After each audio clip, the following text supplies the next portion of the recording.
So I'm just about to head out for a couple flower deliveries, but I thought I would bring you along today for a flower haul. I was at the market yesterday and I picked up a bunch of fun stuff for a wedding that we're working on, and I thought it would be fun to just kind of share what we're doing. And I'm gonna work on some table signs, these really cool like acrylic custom signs. I see them all the time. Today's video is sponsored by Cricut, and I'm gonna be using my Cricut to cut out the vinyl and like do it all at home easily. Anyway, so I'm really excited about that. I need to head out though. I gotta go make these deliveries. I love these roses. Oh my goodness, these like deep burgundy, so pretty. I've got my arms full of flowers, but I wanted to show you just how much snow we have right now. Isn't that crazy? Okay, slow and steady.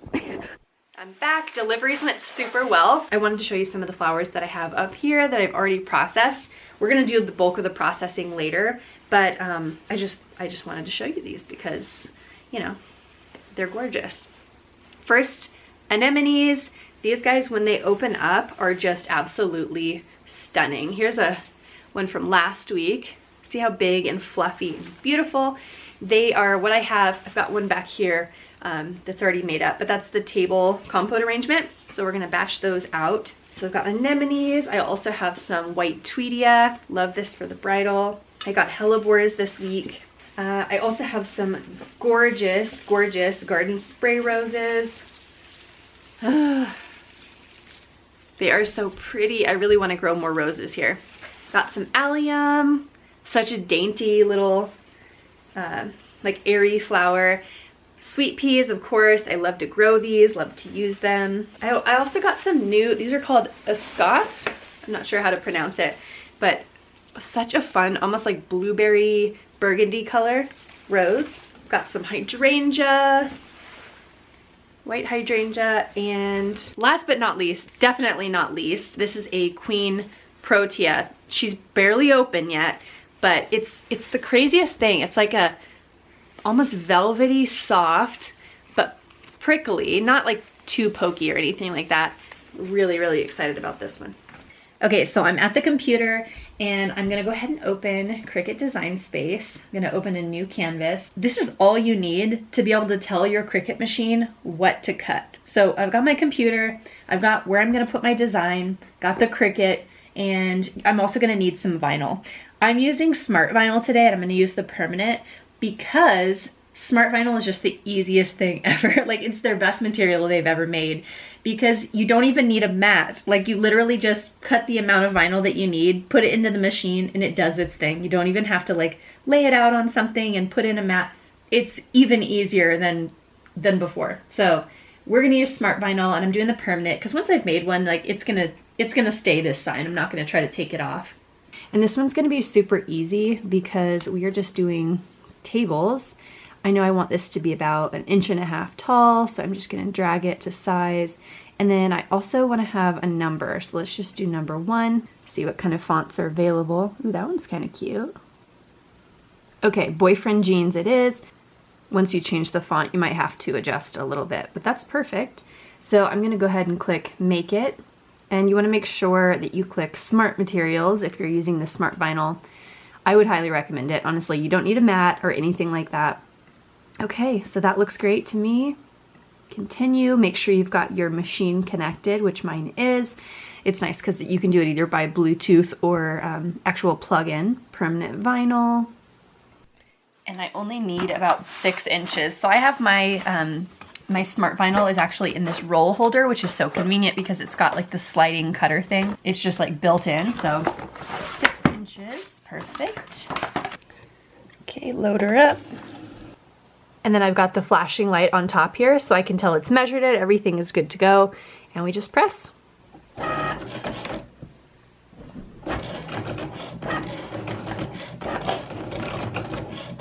All done.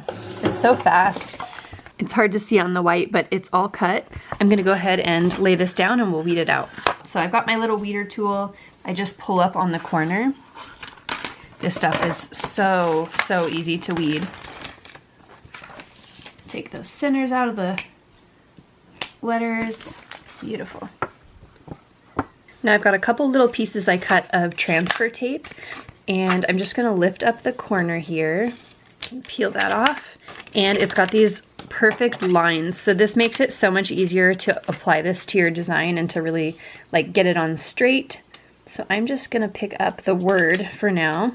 I'm gonna block this number so I don't grab it too. And then I'm just gonna use my little scraper tool, and this is how I attach it, how we're gonna pick it up. I'll put all of the materials and the different products and stuff that I'm using in the description so you guys can find them. We'll grab a new acrylic. See if I can get, actually, the weeder might help me with this. Perfect. So I want to be really careful. I know acrylic can scratch easily, so I want to be really gentle with this. Oh, and this grid is going to make it really nice for me to line this up too. Oh yeah, that grabbed on nice and easy. And I'm pulling at a little bit of an angle. Awesome. I like to use just a little bit of the material to make sure that it's all nice and pressed on. I don't want to scratch the acrylic. Cute. Okay, let's do the number next. How cool is that? Oh, and I still have the backing on it. Let's go ahead and take off. Use the weeder tool. There's still a film on this. Make sure and peel off this other backing. It turned out so good. So there's my wood block, and then here is little table number. You know, if this had like a white background, it might kind of get lost in the, you know, the lettering might get lost a little bit in the venue, especially if you had like a white tablecloth. So let's paint it. Let's see how that looks. Just gonna lay down some craft paper, and then we're actually gonna paint this upside down. And I'm debating, I could either do the whole thing or I could just do some brush strokes. I kind of want to try the brush strokes. All right, so just for reference, this is called Rosy Pink. It is a new one in the Castle collection from Magnolia. I don't know how much paint. I guess I could always flip it over and we'll see how it looks. So I feel like that turned out amazing. I really love that. I can't wait to put it in the little holder. I think this could actually, I wonder if I should have painted all the way down or if I should have left a little bit of a space on the bottom. I don't know. I think I'm going to paint another one too. We can see how that looks. Not gonna lie, this is pretty fun. This would be really fun for any sort of party, like any occasion that you have where you could like customize a sign. I've seen a lot of weddings do like a like signature cocktails and stuff like that. So that's always really fun, but you could also do that. Like if you have this Cricut machine, you can really customize so many different things, and it's not hard to do. Like you can just think this up, and I mean, I'm using a paint sample and like a tiny little bit of materials. So it really doesn't have to take much time or much pre-planning. And while we're at it, let's do another one that we completely paint. Like I want to see edge to edge how that would look. So this one I can already see it needs a second coat because just those little lines, the little grooves. But these, I think they're actually pretty good just with the one. It's so cool. I love this. I mean, like imagine that was a little table arrangement. So cute. So it's been about 15 minutes and this one's still drying. These guys are done, but I did notice when you get really close up, and especially like now when I'm putting it in the light, see those kind of bubbles in the brush strokes? So I'm gonna give it one more coat.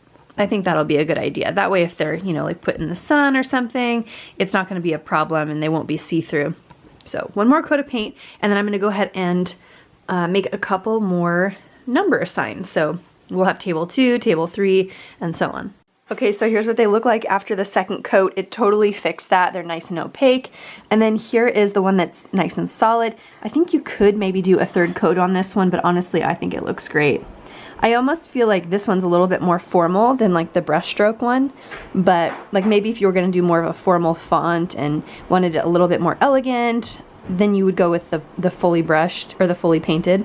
And I think that this would have been really nice with like a foam roller rather than the actual like chip brush.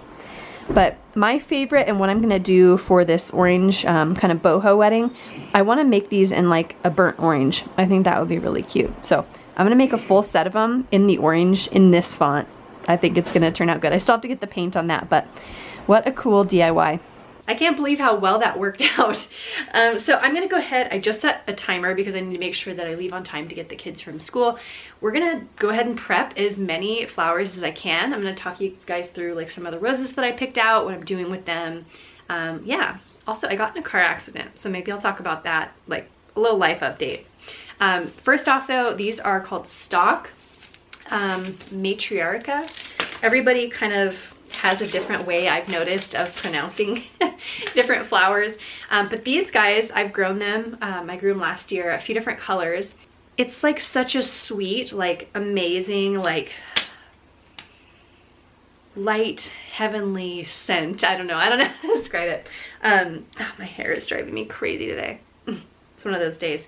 What I like to do with these is I cut the bottom, so I have a floral knife, and I'm just pulling. So I'm just kind of keeping it in line with my, like where my thumb is, and I'm just pulling. So that's how I, oh, that went right into the vase of water that I'm putting them in. So I do a fresh cut and then they go into water. Sometimes the ends of the stalk, so strip, and then we're doing a pull. Also, the more that you strip off, the better that plant is going to hydrate. So like this one, it has a lot of blooms that are open. So this one here is kind of older. So I'll just go ahead and pop that off, put it right into water. Biggest thing is when you do that fresh cut, you immediately want to get it into water. Okay, so that is all of our stock done. I already did my burgundy one. Next up, I have got some roses. So these guys are fresh out the box. So I did hydrate them inside their box to make sure all the stems and everybody was upright and happy. When they arrive in a box, they are tight and smushed and like damaged petals and all that kind of stuff. So you really have to work your product and get off all of that stuff that's not ideal. So this is actually made to kind of clip around the rose stem, and then you can, in 1 or 2 swoops, you can basically remove all of the foliage and thorns. I don't know if I can do it upright like this. There we go. You kind of see it that way. So I really want to take off all the greens. These are not looking like beautiful. So I'm just stripping off all the greens, and then you want to go ahead and again give it a nice angled trim. I always start by stripping the thorns and leaves, then doing the guard petals. I guess that could be interchangeable, but always the last thing I do is the cut. Okay, I can see that the sun is starting to take over our shot here. So I'm just gonna keep going. These all look pretty much like the same orange roses to you guys, I'm sure. I've got all of our combos done. I'm gonna go ahead and start on the others. Ooh, let me show you one quick trick though. Okay, so my rose, I got it yesterday. This one I can tell was a little bit more, it just feels a little bit more soft. So here's it before. This is when I'm ready to start designing. Check that out. See how it really just opened it up and made it like ready to go in the bridal? Yes.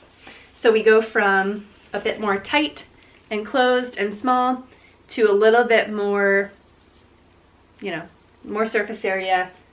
Beautiful. This is the aftermath just from one box of flowers. Just one.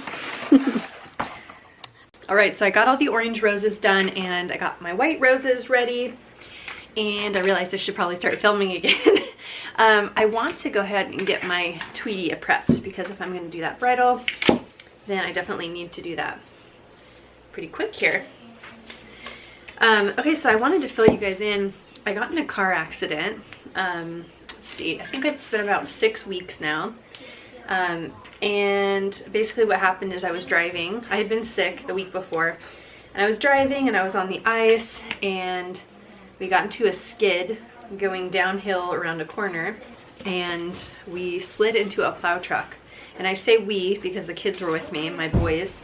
Everybody was all right. Carter had some of the same whiplash, like neck issues that I did. But yeah, it's just been kind of, at least for me, just kind of a slow, like irritating recovery, because my neck has just been really sore. And it'll be like I was in the shower just shampooing and like looking straight ahead. And then all of a sudden I had this like crack feeling, like I could hear this like pop sound. And then I was having a neck problem like that whole rest of the day. I did go to the chiropractor like the same, like a couple days after the car accident. So anyways, yeah, it's just been kind of touch and go, like from one week to the next. I just like am not sure what to expect. But I've been trying to take it easy as far as like lifting and what I'm doing, and going to the chiropractor. So anyway, okay, that is all the Tweedia. Oh, one more. I would love to hear in the comments what you guys have been up to. I know, well, right now we're in the off season, but I know you guys kind of enjoyed seeing what we were doing and growing on the farm. And I'm always curious to know what you guys are up to and what you want to see more of.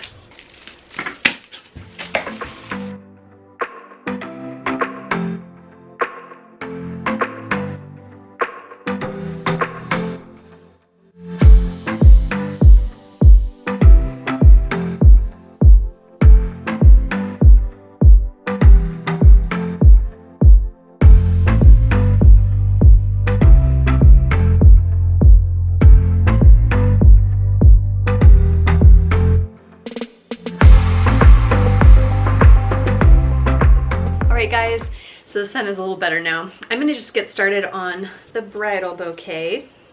It's gonna be a little bit more like boho inspired, very modern, like very modern and fun and fresh, and I'm really excited to do a little bit of kind of how you would see color blocking, but with some dried ingredients and some dried focals.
So at this point, I feel like I'm getting pretty close with what I want for my initial wrap. I like to take a little bit of the pressure off of my hand placement, and I like to do a little wrap on some of these larger ones that have the cage mechanic. I like to do a little bit of a preliminary wrap before I start adding in some of my more delicate stems and things like that. Also to give, you know, some of these ones, they still have some movability, but I don't want them to like just drop down because I don't want this to be short, you know, like a tight round blob. So I'm gonna go ahead and do a quick wrap with my waterproof tape, and then we can keep going. But here's where we're at so far. Stand back just a little bit. You guys can kind of see for size. It's gonna be pretty large. This is a pretty large one. But I'm really liking it so far. I love these, you know, the depth in color and these different roses all together, I think is gorgeous. All right, guys, I've got her all wrapped up and complete. I am a little bit partial, but I think she's pretty cute. I love this mix of the oranges, and we've got some of that toffee, and then all the little dried elements definitely adds that kind of boho flair. But then some of my favorites, like the sweet peas and the allium, I think keep it looking a little bit less heavy. Stand back a little bit more so you guys can kind of see how it would look. I think it's super cute. Let me know. All right, that's gonna do it for today's video. We're starting to lose light and I have gotta go make dinner. But don't forget to subscribe if you're new. Leave me a comment and let me know what you would like to see next, maybe flower related or whatever. And yeah, I'll see you guys soon. Bye.